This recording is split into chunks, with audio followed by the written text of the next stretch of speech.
গল্প টিভি।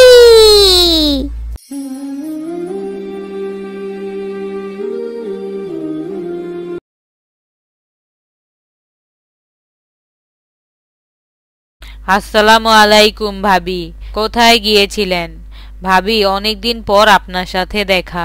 তারপর বলেন ভাবি, কেমন আছেন? ওয়ালাইকুম সালাম ভাবি, আল্লাহ ভালো রেখেছেন। ভাবি, একটু আলীদের বাসায় আসছিলাম। আলীর বাবা তো নাই, তাদের একটু টাকা পয়সা দিয়ে গেলাম।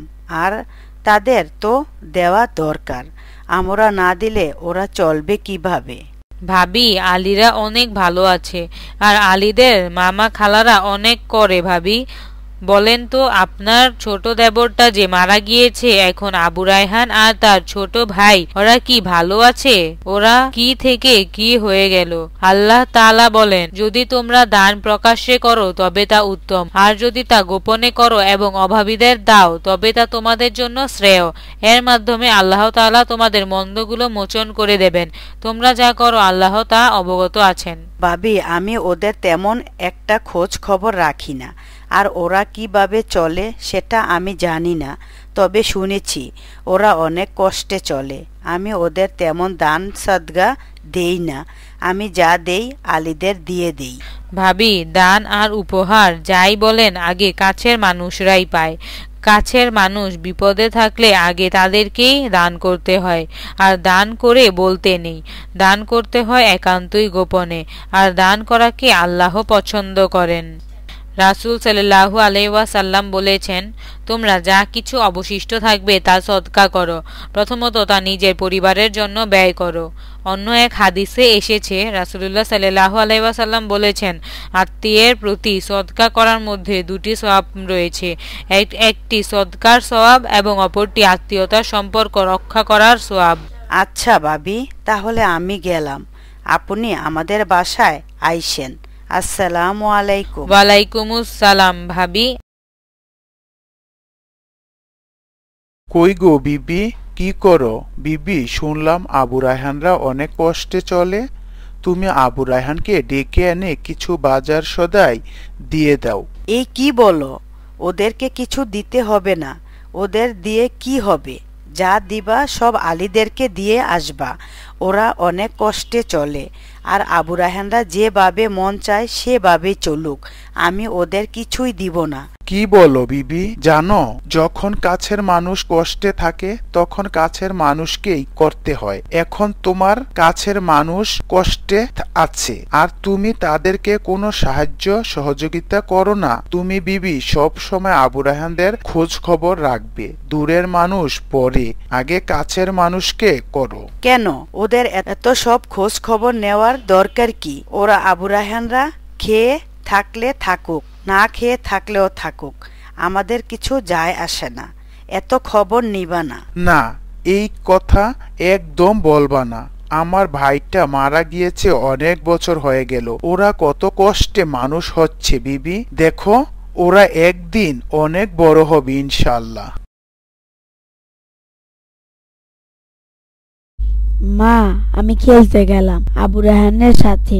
আমার একটু দেরি হবে আসতে, কোনো চিন্তা করিও না। না, তোমাকে না মানা করেছি যে তুমি আবু রায়হানদের সাথে খেলা করবা না? আর ওর সাথে খেলা করার কি দরকার? তুমি খেলা করলে আলীদের সাথে খেলা করবা, ঠিক আছে? মা, তুমি কি বলো? আবু রায়হান তো আমার ভাই। আমি আমার ভাইয়ের সাথে খেলতে গেলাম। আমি আমার ভাইয়ের সাথে খেলা করব না তো কার সাথে খেলা করব? আমি গেলাম আমার ভাইয়ের সাথে খেলা করতে।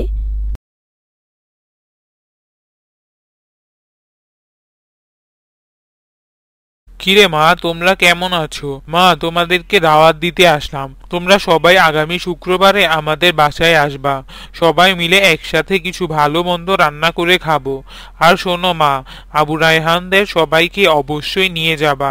বাবা হারা ছেলেগুলো, আহারে কত কষ্টে ওরা মানুষ হচ্ছে। আলহামদুলিল্লাহ বাবা, আমরা ভালো আছি। তুমি দাওয়াত দিতে আসছো আর আমরা যাব না, এই কি হয়? অবশ্যই যাব ইনশাল্লাহ বাবা। না বাবা, আবু রায়হানদের বলার দরকার নাই। ওরা আবার যাবে কি করতে? তুমি সব সময় আবু রায়হানদের দাওয়াত দাও, কি দরকার বাবা? ওরা তো এখন অনেক গরিব হয়ে গেছে, আর গরিবদের আমার ভালো লাগে না। তুমি এত আবু রায়হানদের নিয়ে পরে থাকো কেন বাবা? ওদের দাওয়াত দিতে হবে না, ওদের যাওয়ারও দরকার নেই। মা, তুমি কি বললে? মা, তুমি কি জানো এতিমের মাথায় হাত বুলালে আল্লাহ খুশি হন? আর আমাদের প্রিয় নবী হযরত মুহাম্মদ সাল্লাল্লাহু আলাইহি ওয়াসাল্লাম কিন্তু এতিম ছিলেন। রাসূলুল্লাহ সাল্লাল্লাহু আলাইহি ওয়াসাল্লাম বলেছেন, যে ব্যক্তি আল্লাহর সন্তুষ্টির জন্য এতিমের মাথায় হাত বুলায় তার জন্য প্রতি চুলের বিনিময়ে সওয়াব হবে। তাছাড়াও ইবনে মাঝা নামক এক হাদিসে এসেছে, আল্লাহর রাসূল সাল্লাল্লাহু আলাইহি ওয়াসাল্লাম বলেছেন, সবচেয়ে উত্তম ঘর হলো সেই ঘর যেখানে কোনো এতিমের সঙ্গে ভালো ব্যবহার করা হয়, আর সবচেয়ে নিকৃষ্ট ঘর হলো যেখানে এতিমের প্রতি খারাপ আচরণ করা হয়। বাবা, তুমি তো গরিবদের অনেক পছন্দ করো। আমার বাবা গরিব টরিব ভালো লাগে না। যাক বাবা, বসো, খাওয়া দাওয়া করে একটু বিশ্রাম নাও বাবা। মা, আমি পরে খাবো। আমি একটু আবু রায়হানদেরকে দেখে আসি, ওদের না দেখলে আমার ভালো লাগে না। মাশাআল্লাহ, কত সুন্দর ওরা, আল্লাহ ওদের সহায় হোক। রাসূল সাল্লাল্লাহু আলাইহি ওয়াসাল্লাম বলেছেন, আমি এবং এতিমের দেখভালকারী জান্নাতে পাশাপাশি থাকব। আর থেকে বোঝা যায় এতিমদের সান্নিধ্য থাকা এবং তাদের যত্ন নেওয়া জান্নাতে স্থান পাওয়ার অন্যতম মাধ্যম। আসসালামু আলাইকুম চাচা, ভালো আছেন? ওয়ালাইকুম আসসালাম মা, আল্লাহ ভালো রেখেছে। মা, তোমাদের চলতে কষ্ট হয় না? কোনো সমস্যা হলে অবশ্যই আমাকে বলবে, আমি তোমাদের পাশে আছি। রাসূলুল্লাহ সাল্লাল্লাহু আলাইহি সাল্লাম বলেছেন, জেনে রাখো ধৈর্য হচ্ছে বিজয়ের চাবিকাঠি।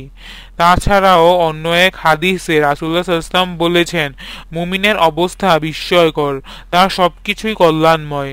যদি তার সুখকর কিছু ঘটে সে আল্লাহর প্রতি কৃতজ্ঞ হয়, যা তার জন্য কল্যাণ বয়ে আনে।